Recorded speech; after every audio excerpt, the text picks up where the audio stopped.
for you, Pastor Brent. You do? Yes, you know about Lent, right? Yeah, I had a bit of Lent on mine. No, I mean Lent. Yeah, that's funny. So here's a winner. Don't give up chocolate for Lent. Guess what day it starts on this year? I give up. Valentine's Day. So don't give up chocolate Give for up Lent. the roses, but not the chocolate. Yeah. That's it. Yeah. I thought that was actually kind of funny. Yeah. Because Lent, you have to give something up, right? So don't give up chocolate for Lent on Valentine's Day. Yeah, and Pastor Grant, you know how Jamaicans like their Reubens served? Oh, Jamaicans like their Reubens served. Oh. On Rastafari. I heard that. You couldn't have because you just made that up today. Let's see if we can find some music for later. Aha. We'll try that later this one. No, because so it gets really smoky in here, but after during the meditative time, then yeah, we usually do it. Are you done? Good. Susie. Well, I'm not sure if we're ready to start. This is going to go out live on Facebook or something. And surprisingly enough, we're getting thousands of hits now. Nice. Well, I didn't know that. So don't worry, you won't be seeing that kind of thing. It's only me that has to stick my neck out, which is why So let's see if we're ready to go. I don't know that we are. If we are, hello. I'm going to go check. Forgive me.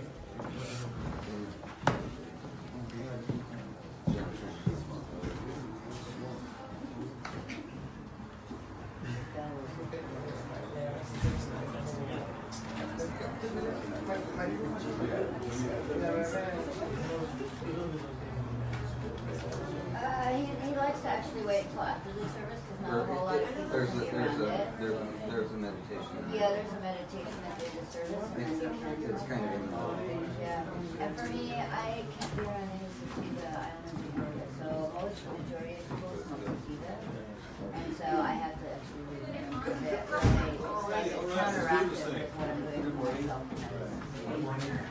But yeah, sure. By the way, food for thought later. If you walk past this, there's a cord holding this whole thing together that I'm sure to trip on, so you can enjoy it This is too. our band. Woo! Oh, nice. So this is the second album. He's That's the wearing third the third album. And then the first album is SWAT and the Dogs. So you guys like electronic? All right, let's do this thing. Music? That's what we create. Good morning. Good morning. Welcome to the Coachella Valley Church 2142, the Alameda in San Jose, where our mission is to provide community leadership, sermons, and sacraments for our daily life. Our topic today is releasing the shackles of shame. Whoa, isn't that heavy? That's But, we got to do it. We're going to go deep and see if we can get some levity, a bit more levity in our lives. There's nothing wrong with that. The Lord hath made this day. Let us rejoice and be glad within it. Would your ancestors, your upline, your grandparents, great-grandparents, would they want you to be unhappy? Of course not. Be their greatest desire, greatest dream, if they knew that we, us, are being fulfilled right at this moment. One way to do that is to release ourselves from self-judgment and the past. Good morning. Thanks for coming in. Good morning. Releasing ourselves from the shackles of shame. Now that does require a bit of definition, a bit of groundwork here. For guilt says, I'm sorry, I made a mistake. Dang. But shame says, I am the mistake. Huge difference. And they overlap just enough to be confusing. And even in our language, we say, oh, you must be ashamed of that, or but you feel guilty about that. And it's kind of hard to figure out sometimes, which it is. But there is a vast difference between the two. Shame imperils our happiness, our transcendence, our ability to receive gifts of God's love for us. Shame will just absolutely make us feel unworthy, even of the highest that we could aspire to, because we think, not mine. It's not me. I'm not worthy of love. I'm not worthy of God's love. I'm not worthy of the love and the respect of my teachers and everybody around me because, I'm going to swear for a minute here. I heard a phrase a while ago that I thought quite humorous. And it said, hello, please be aware that you are not a piece of shit at the center of the universe. Sometimes it feels like, sometimes it feels so bad. And sometimes we link it up even to aspects of depression. And sometimes it's possible to be so depressed you can't even turn your head to the side to get out of bed to put your foot flat on the floor. That's how debilitating depression is. And that can come right as a result of carrying a residual amount of shame. Damn it. So what are the aspects of shame? Well, it differentiates also by gender. One aspect of shame for a woman is that a woman must be nice, thin, modest, ladylike, graceful, and even available. That's the challenge. Damn it. For men, pride. We have to be work-orientated. We have to be purposeful. We have to be strong. We have to go for status, make things work. I can do this. And when we're up against that kind of feeling of shame, that's such a hard journey, and we fake it. We fake it all the time. And we try to be pretentious. We try to be controlling. We try to do all those things that hide the fact that our baseline lack of worth. Damn it. That's a lot, isn't it? But let's talk about today. Let's talk a bit about the precursors of how to navigate in this building and out in the world. I am very grateful, absolutely over the moon, that the law has changed regarding cannabis. By the way, I prefer the word cannabis, cannabis sativa, the Latin name, instead of the prejudicial marijuana that puts us down below the border and puts people in a certain category of they're not like us. Cannabis is neutral as a scientific name. Let's start using that. We're not going to use pot, we're not going to use bong, we're not going to use any of those things that stereotypically put people into a box. However, as I'm very grateful that the law has absolutely changed, because we're not going to be thrown into jail again, have lives ruined of hundreds of thousands of people, because after they're in jail, they're not going to find getting a job as easy. So it ruins lives economically and socially for something that has been with us for hundreds and hundreds of years. Now, in order to release that problem, we have to decriminalize it. In other words, we have to make it recreationally available. That's the phrase. Well, that's good. It is, however, in my estimation, a double-edged sword. When we use cannabis on a daily basis, it's a bit like masturbation. No creation. It feels good. The music is great. The poetry is great. The interactions is great. But it doesn't go anywhere after a while. I did have a housemate who was sitting on the couch, not using the M-word there, but sitting on the couch doing the wake and bake. Wake and bake. You get up, you wake, and you start to bake in your bunk. Well, is that okay? Well, yeah, it is for a short period of time, but I think this wave right now of recreation available is going to last about 10 years, and people are going to move on and say, well, I've done that. I did that for a while. It was cool, but what's really happening in my life? Am I spending too much time in my chair? Well, I have. And in my own depression, I will confess that in the past, and sometimes even now, I will sit down in my chair. Welcome, come on in. I'll sit down in my chair and ruminate. Thank you for joining us.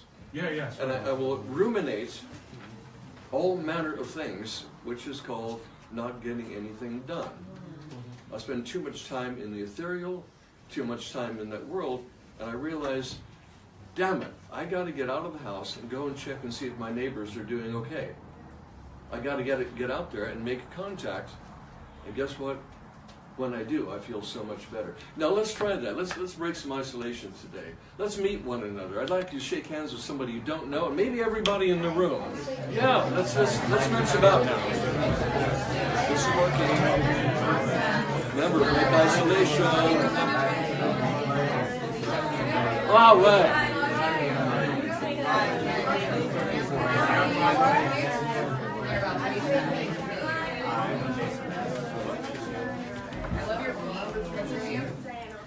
So before we move, doesn't it feel a bit better? Doesn't it feel better to break isolation?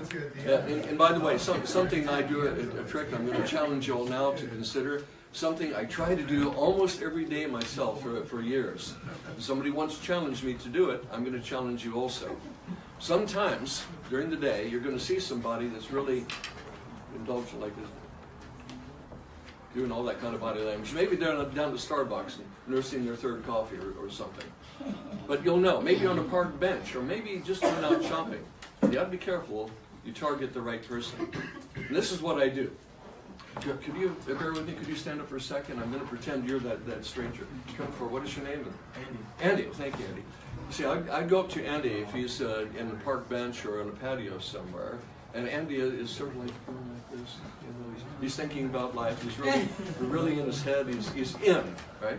Let's say, excuse me. You know, I have an agreement with myself that once a day, I'm just going to walk up to a complete stranger and wish you well for you and your family. That's it. Thank you. Then I walk away.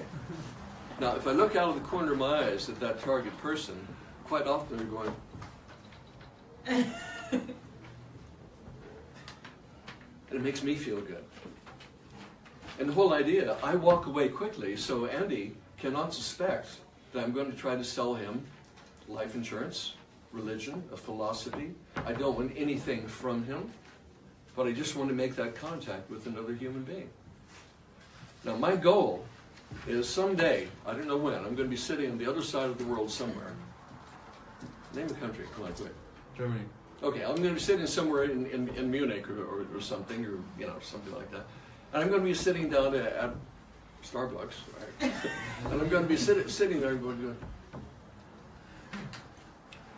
and somebody's going to come up to me and say, excuse me, I have an agreement with myself, and one day I'm just going to walk up to a complete stranger, and I hope I can speak German by that time, and wish you well. I think the loop has been closed. Right.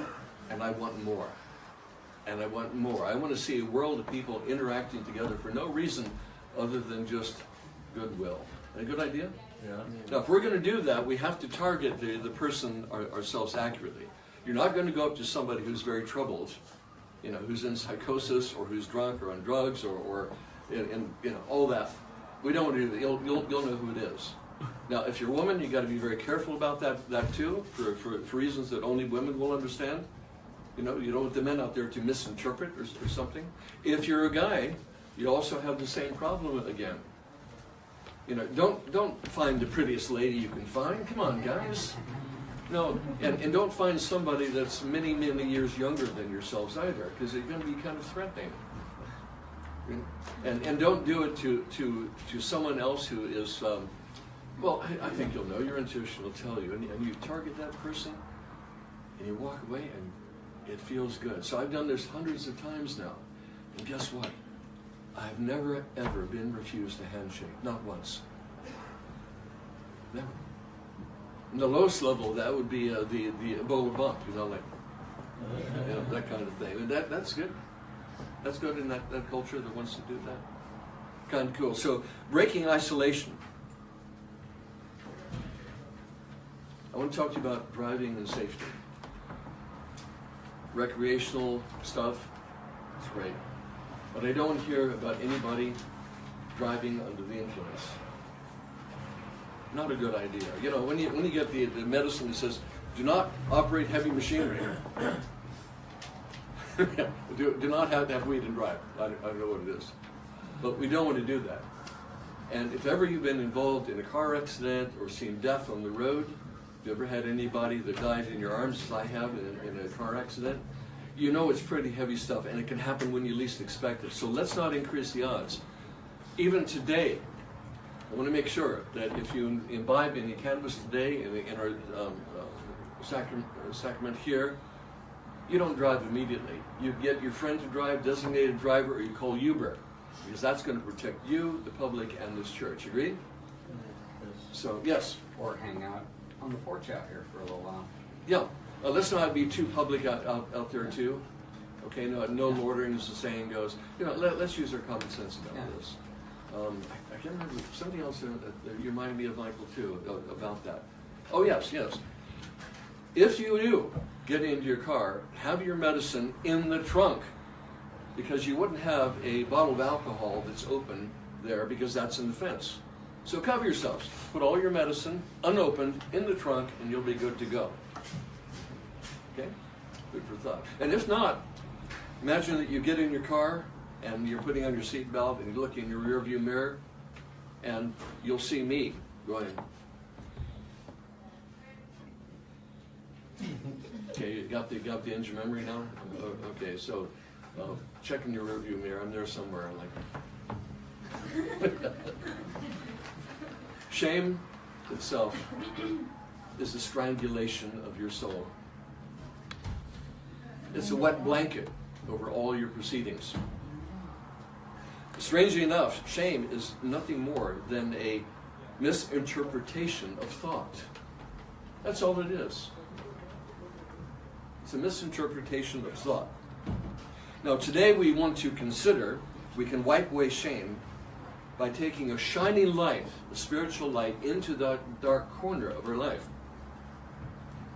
Let's bring consciousness in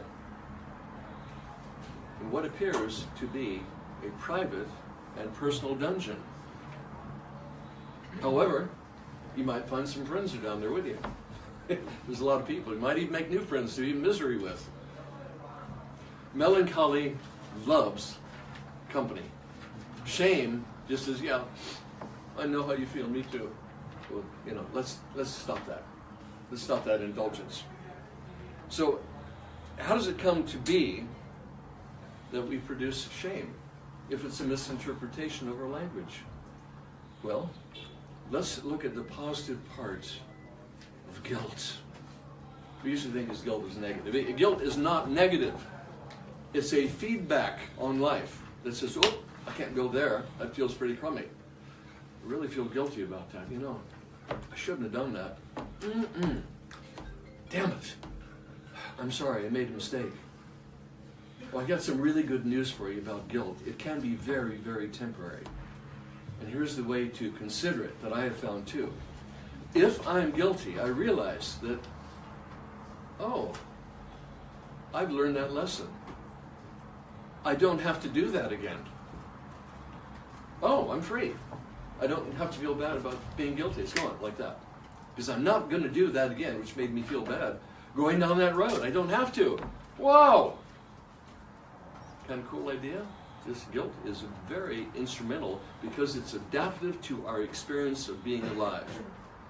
The last thing a psychologist is going to tell us is that we want to get rid of guilt.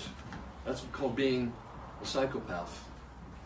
No guilt, no shame. Woo! Stay away from that kind of people.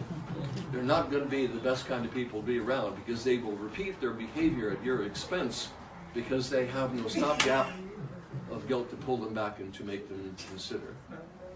So if we say, I made a mistake, damn it, can you find it in your heart to forgive me? Can I forgive myself? Yeah, because I'm not doing that again.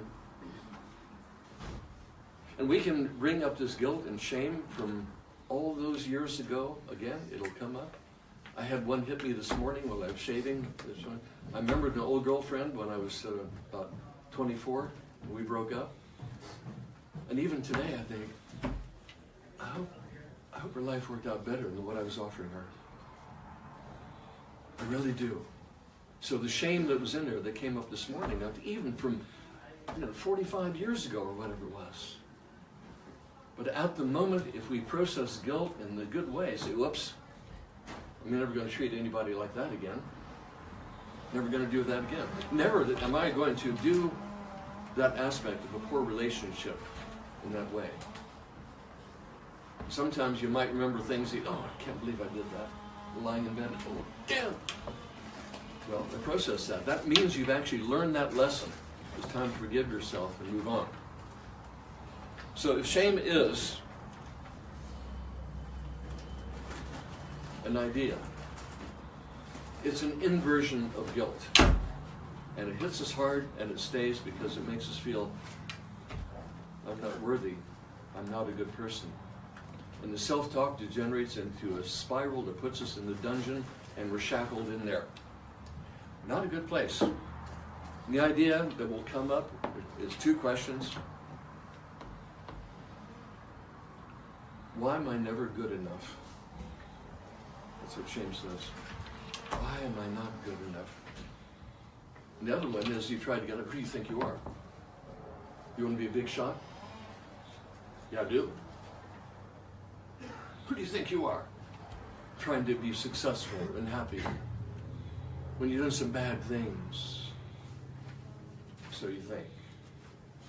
But the bad things that we have done, I guarantee you, was probably the best decision that you had at the time with the information that you had, and you went on from there. I don't know anybody that actually sets out to do evil, bad things. I'm sure they do exist, but I don't feel I've ever met them. So let's stop that idea of shame. Let's take those shackles off, because it's nothing more than a mindset that says, I'm not good enough. The Lord hath made this day. Let us rejoice and be glad within it. I like to say the Lord's Prayer myself at least twice a day. It's such a powerful tool. It's one of the fastest ways I find, to get aligned. So given we're in the church, let us align ourselves to the highest possibilities of spirit. So would anybody like to lead us in the Lord's Prayer? Our Father, who art in heaven, Hallowed be thy name. Thy kingdom come, thy will be done, on earth as it is in heaven. Give us this day our daily bread, and forgive us our trespasses, as we forgive those who trespass against us. Lead us not into temptation, but deliver us from evil. For thine is the kingdom, power, and glory forever. Now, if you go back in your own time and you actually see it written down, you analyze sentence by sentence, it's an extraordinary workshop in itself. Forgive us our trespasses as I forgive those who trespass against me. I can forgive them their so-called shame. And quite often that shame is nothing more than a defensiveness for acting out, trying to be in control, trying to be a man, trying to be a woman, trying to act out a stereotypical idea that covers up our shame. Shame is coercive. It quite often contains elements. I wrote it down here. Oh, see, I can find it. It's a good description.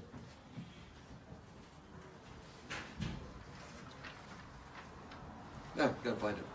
But shame itself is about controlling and covering up a feeling of not being worthy. But I want you to know something. We are worthy in God's eyes. Amen. We are. And we are forgiven when we embrace the Christ consciousness. Christ did the work for us. We identify. And you relax. You are worth it. Would God want us to be unfulfilled and unhappy? It's time to shine. Time to shine. Neither do people light a lamp and put it under a bowl. Instead, they put it on its stand and it gives light to everyone in the house. In the same way, let your light shine before everyone, that they may see your good deeds and praise your Father who art in heaven. Shame is like a wet blanket. Let's get going and build resistance to shame. When that comes up as an idea, it's only an idea and a misinterpretation, and we don't have to buy into it. Let's build some muscle to fight back against that aspect of shame. Now also too, we have found that shaming children is one of the worst things you can do. It stops their growth almost immediately. Maybe some of you have experienced that by getting shamed in the classroom or at home from somebody or even playmates. It's enough to that day just bring you down to a level of just not good. Shame. Now we hear a lot about online now about fat shaming. Well, I agree with it. Or shaming for the race that they are. You got to be kidding. What? And to shame a child is to actually destroy their spirit. Who do you think you are? You got to be kidding. You? I once had somebody say to me in high school, I thought, I'd like to be a scientist one day. I said, you must be kidding. Come on. Forget that. Well, some of my colleagues did go on from high school. Some were very successful and some not. And the ones who were successful, I would suggest to you that they were finding a way to release themselves from those inner thoughts of shame. McChrystal, who was, military man not too long ago. Buff Blunt, I remember he just played basketball in high school. He went on to be a major general, leading the greatest artillery advance ever in human history, right up toward Baghdad. I thought, Buff, if somebody would have said to him, you're just a weed. You play basketball, come on, let's go out and have a beer. But he didn't listen to that. And there's many people out there who have excelled and become astronauts because nobody held them back. So let's stop shaming one another. The worst that we can say, if you're having reaction, you can say, oh, that's interesting. Yeah, that's interesting. A good argument could be made for that. The future's unlimited for all of us. Tell me how you get on with it. To support our kids. If you have a child, say a daughter or something, and somebody comes up and say, oh, aren't you cute, aren't you pretty? Teach them to say, and smart too. And they will get it. And every time they get praised for their appearance, and I'm smart too. Well, all right. Kind of cool. Young men, same kind of thing too. Same kind of thing. I once had a teacher tell me that when I was about 10 years old, he says, you really have rounded shoulders. Very, very hurtful thing. Like there was a judgment. Well, yeah, at that age, I did have rounded shoulders. So, look at me now, dude. Black belt in martial art years ago. But shame will inhibit us, and it hurts so bad. Let's not do that to others, but primarily today, let's not do it to ourselves. Is that an agreement? Amen. Okay, good. So I'm going to pass around a few things that we're going to have a little experiment on this. Take a piece of paper. Let's see.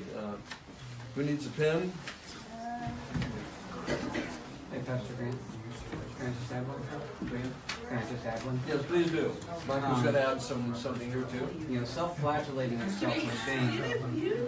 Self-flagellation with shame is scientifically proven to hardwire those events into your brain. Yes. So that you just continue to keep reliving them over and over again. Yes. So beating yourself, like that is not good for your health.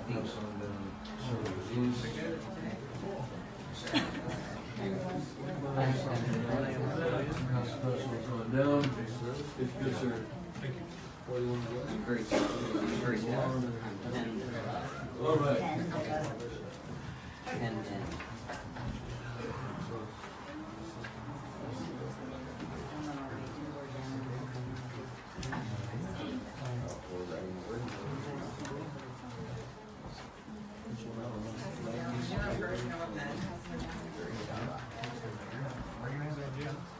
come in. Thank you, sir, for having me. Okay, and let's see. Now, we won't need a pen for very long, so just pass it on when you're done. Let's see. All those one-liners might Okay. have everybody in your All right, now here's a funny thing. We're going to see if we can really bust something now. I said it's time to go deep because we want freedom in our lives. That's what we're about. We're building community in this church. It's about intellectual, emotional, spiritual freedom. So it does take a bit of work from time to time. So again, go back and read the Lord's Prayer. Go back and actually do these things. Okay. Now, what I want you to do is to write, and I make sure that nobody else can see this. I want you to write a couple of words, or maybe one sentence, of what you're deeply ashamed about. Dig deep now. Be careful, don't let anybody see it. And if you write just one word, that's fine. Or 3 or 4 words, that's fine too. I'll give you a minute to do that. Make it quick so you can get in there real fast.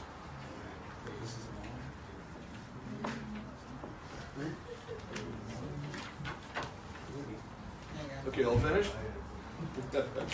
Okay, let's keep going now. Keep going, because I guarantee you it's there. And we want to name it so we can release it. NOW stands for, now. which stands for Name Our World. If you can name the problem, if you can name the emotion, you stand back from it one time. And it gives you just enough breathing space. So we're going to name the shame right now. A good idea? Okay, everybody finished? Okay, keep going. Who hasn't finished? Oh, that's a shame. See, it's that fast. The words that we use, it's that fast. We have to be very careful about that. It isn't a shame. You're taking your time. You're digging deep, and I acknowledge you for that.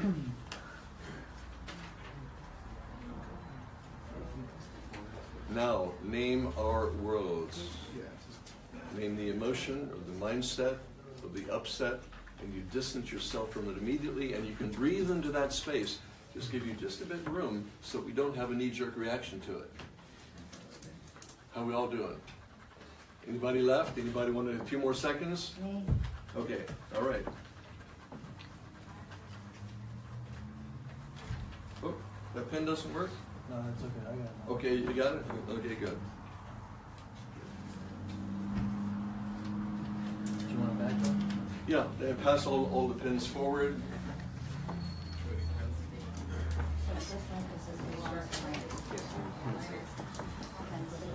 Well, thank you. Pins away. Pins away. It's all good to go.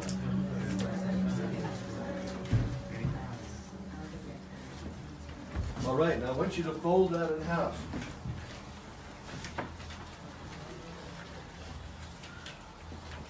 Fold it again into quarters. And can you make it even tighter? Maybe one more fold? Yeah. Now, at most churches, they pass the hat for money. Ain't gonna do that here. We're just gonna take the shame away.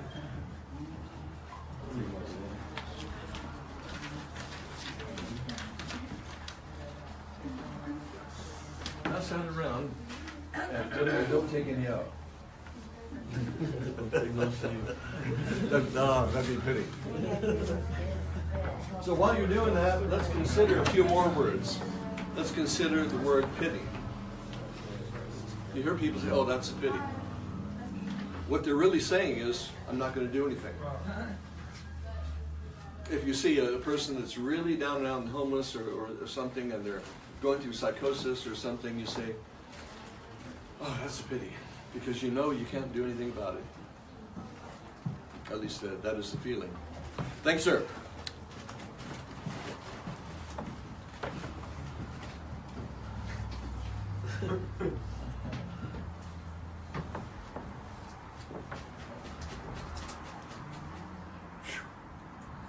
You need one of those tumbler bastards. Like the bingo ball. Okay, who wants to draw one of these and read it? Anybody else want to? And I think a few of you probably might recognize handwriting. No, not That's yet. the blind guy. I'll read one thing.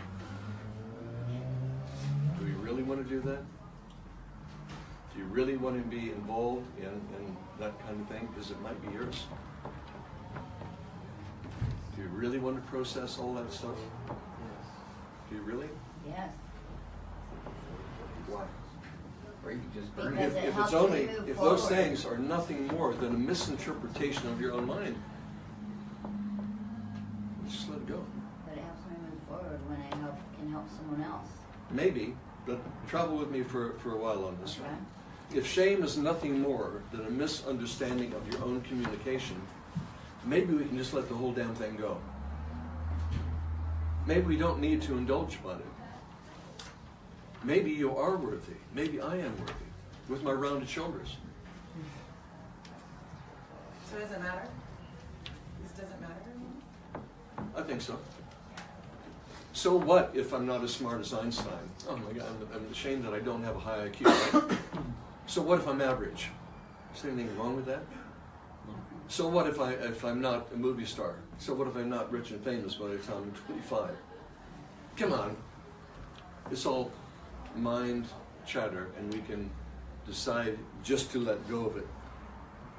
For shame is just a wet blanket that we put on everything because we say, I'm not worthy of happiness nor success. No, that's not true. Consider this point. Every role that we play is a false identity. Every position is actually an insecurity. Every should is a projection of morality. Every ology is the mind's indulgence of facts. Every ought is personal blackmail. Every could is a fantasy. I could do that.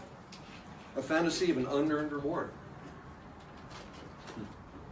Every would is a projection of hope that also denies personal power. Stop. Breathe. You do not need to be someone else in order to be yourself. Let's be ourselves. Everyone else is taken. Take a walk, a tree, a river, a rock, a desert, or by still water.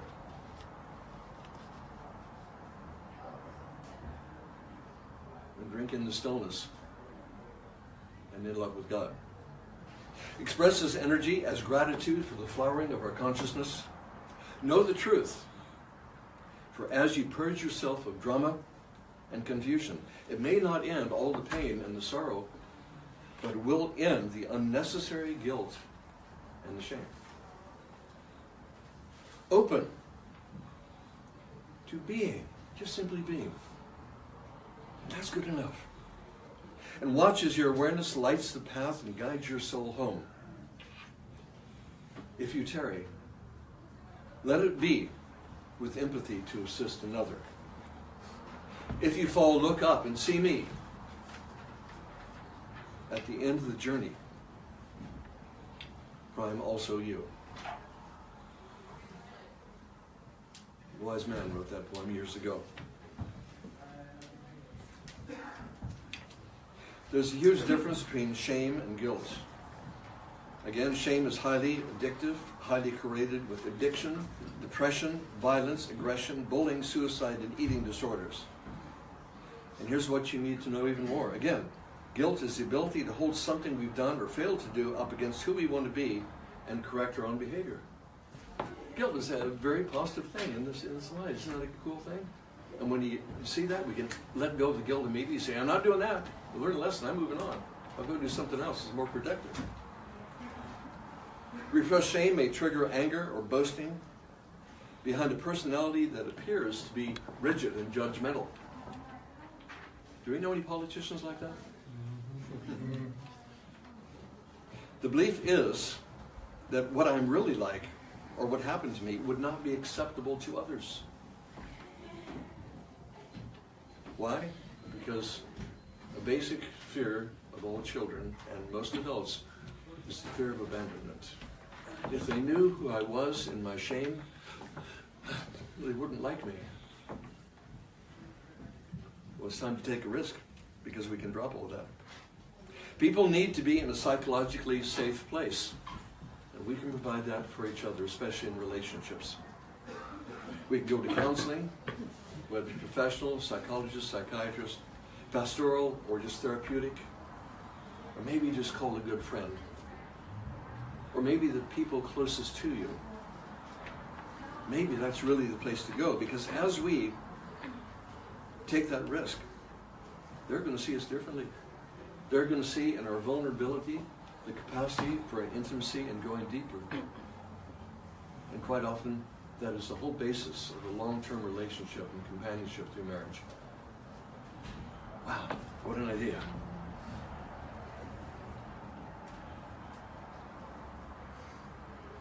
Let us disassociate ourselves from the past. There are a few things in common in the solution. 3 ideas to get rid of shame. Talk to yourself like you talk to someone that you love. Someone that you love. Are you going to beat them up? Of course not. You're going to give them all the support. Let's put ourselves on the list of people whom we love. And when we talk to ourselves in our world, let's come to that place of giving ourselves the love that we need. Secrets intensify the shame. Oprah had a quote a while ago. Secrecy, silence, and judgment. Those are the 3 things that shame needs to grow. The antidote for us all seems to be empathy. One good way to do it is to go the opposite direction. Tony Robbins, who's heard of Tony Robbins? Actually, brilliant guy, really good man. And he said, let's flood our mind with things that we're grateful for. This will overwhelm the shame. It might not make it disappear, but it feels so much better to be on the positive side of that. So for others, make them feel safe from your judgments. Now, who's heard about that? Well, let's not judge anybody unless we walked in their moccasins for a while or something like that. Let's not judge, least we be judged. So let's go into a meditation now. Here in this church, we're able to offer the sacrament of cannabis. It's been done for hundreds, if not, thousands of years. You don't have to do that, have a designated driver. So if you want to come up and get some cannabis, then we can do that. So asking that the sacrament be blessed in a good way. And again, let's watch the cord there. Okay. Let's do this. I'm going to move this just a bit here. All right.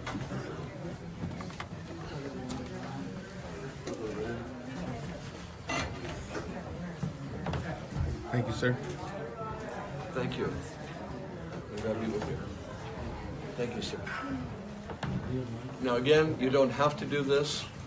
Again, what the Native Americans do with their pipe, with tobacco in it, they just take the bowl of the pipe and put it against their heart. They put the next person. So if you want to do this to increase the plasticity of your mind as a tool and nothing more, then see if this is actually good for you. Not all the time, but certainly here and now. Thank you, dear. Thank you. Sir.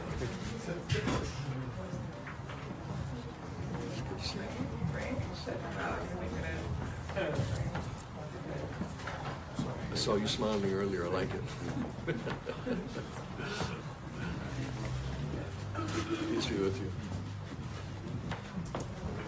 Peace be with you. Sir. This helps not to sweat the small stuff. Absolutely. And it's all small stuff. Chicken soup, yeah. Thank you. Let's see, are there adequate lighters around? Let's see. That's you. Thank you. That's how Hello, that dear. should go. that's pretty rude of me, but hey. Bless you, sir. We were talking about earlier, or am I gonna be- Hopefully there's a few lighters about. Anybody have a lighter? I just have to look for it. Do we have any more lighters? Oh, there's one. If you have a cheap lighter, pass it back if you can.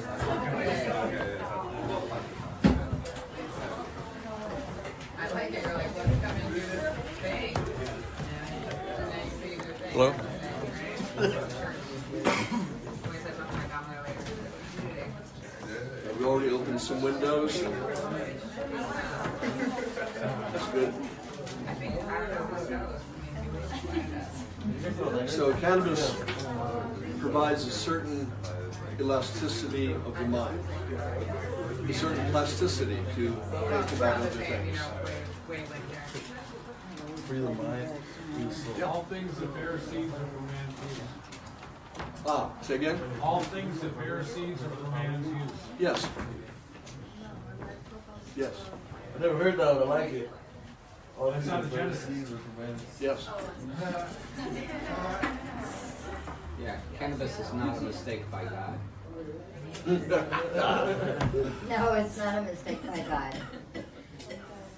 And it is one of the incenses that was brought to Christ at the time of his birth.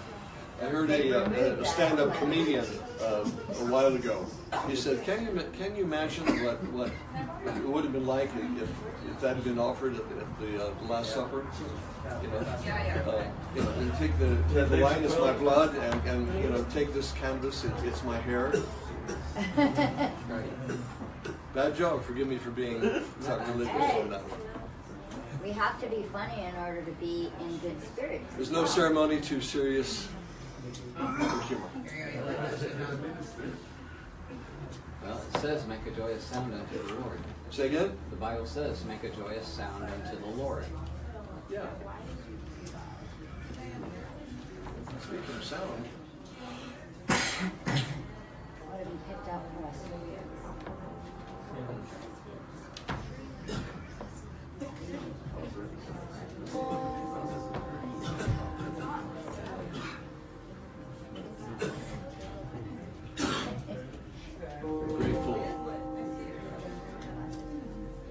I'm grateful for everyone here. Each person is unique.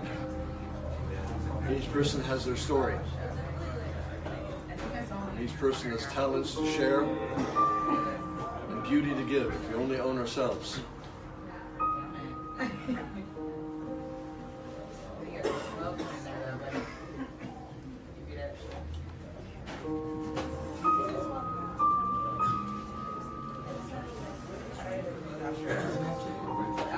So go within for me now, and let us begin to meditate anymore.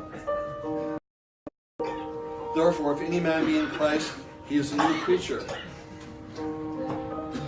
Old things are passed away, and behold, all things have become new.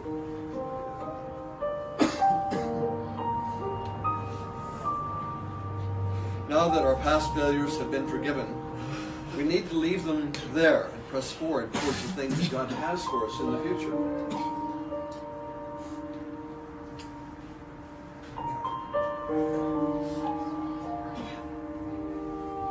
Not only are we supposed to forget our pasts, but God Himself has chosen to completely forgive and will remember no more of sins when you acknowledge them and ask for the forgiveness for yourself.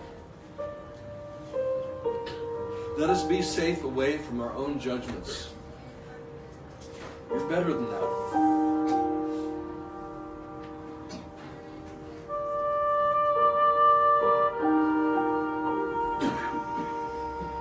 Let us try to treat people as if they possess precious hearts and infinite souls, as you do.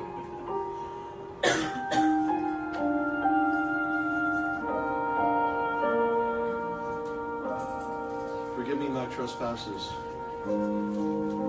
as I forgive others. Do not make them feel ashamed.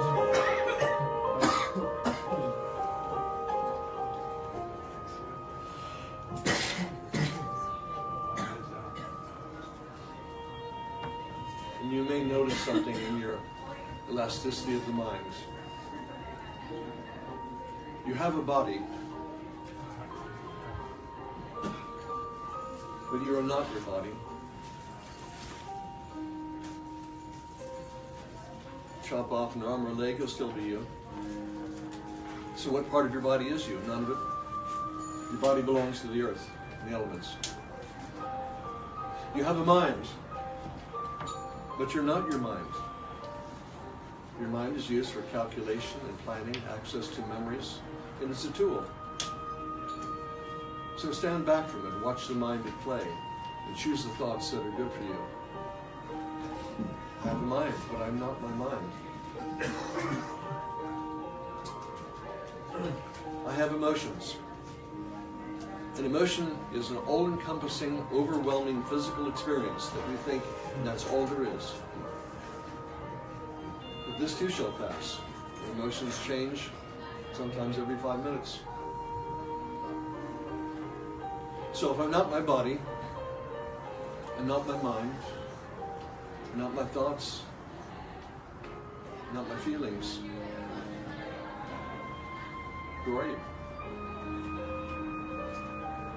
I suggest that all of us, we are spirits, divine spirits, having a human experience.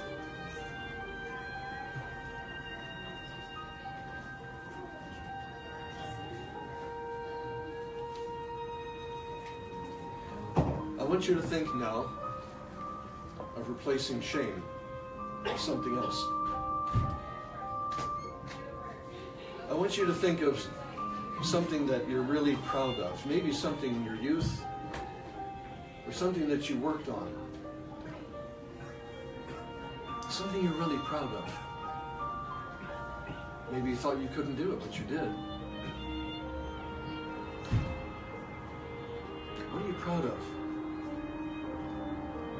Go within now, eyes closed. And I want you to think of 3 things that you're really proud of. Doesn't have to be a big thing in the world, but something that you did. I am proud of this. And this too, I'm proud of.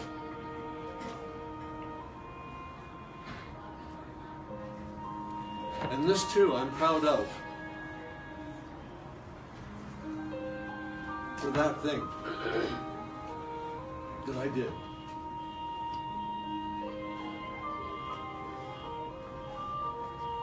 I remember when I was challenged and overcame my mind, my body, and my emotions. And I went for the brass ring and I got it. You did it once. In fact, you did it several times. You can do it again.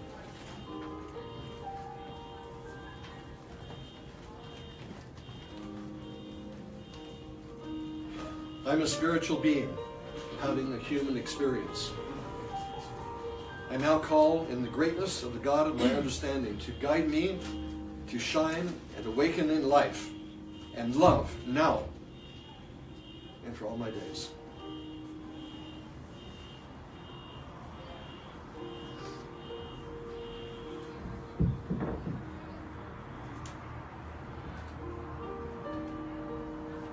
You might refer to that place where you put shame. You might call it, dearly beloved, I'm worthy.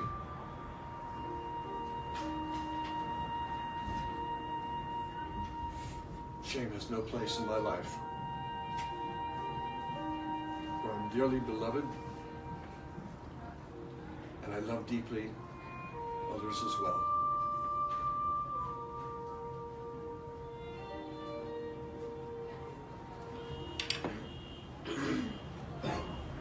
And so it is.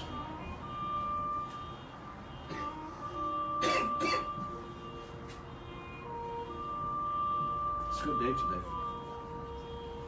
It's a good day for being you.